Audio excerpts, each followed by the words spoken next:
ఒక చిన్న గ్రామం దగ్గర ఒక మేకపిల్ల తన అమ్మతో కలిసి సంతోషంగా జీవించేది. ఒకరోజు అమ్మ మేక తన పిల్లకి చెప్పింది, బయటికి ఒంటరిగా వెళ్లకు. పులులు, సింహాలు, నక్కలు, తోడేళ్లూ ఉంటాయి. అవి మోసం చేసి నిన్ను చంపేస్తాయి. ఎప్పుడూ గుంపులోనే ఉండు. కొన్ని రోజుల తర్వాత మేకపిల్ల పెద్దదైంది. కాని దురదృష్టవశాత్తు ఆమె అమ్మ కనిపించకుండా పోయింది. ఒంటరిగా ఉన్న మేకపిల్లను ఒక వ్యక్తి చూశాడు. అతను దయగలవాడిలా నటిస్తూ ప్రతిరోజూ మంచి ఆహారం పెట్టేవాడు, ప్రేమగా చూసుకునేవాడు. మేకపిల్ల అతన్ని నమ్మింది. ఇతను చాలా మంచివాడు, అమ్మలానే నన్ను చూసుకుంటున్నాడు అని భావించింది.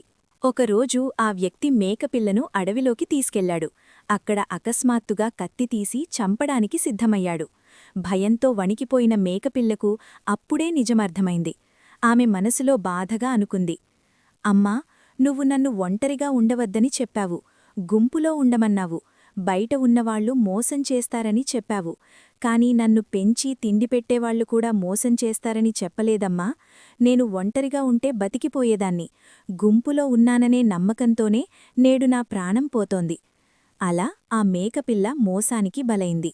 నీతి: ఎవరు ఎంత మంచిగా కనిపించినా అంధంగా నమ్మకూడదు. నిజమైన భద్రత తెలివి మరియు జాగ్రత్తలోనే ఉంటుంది.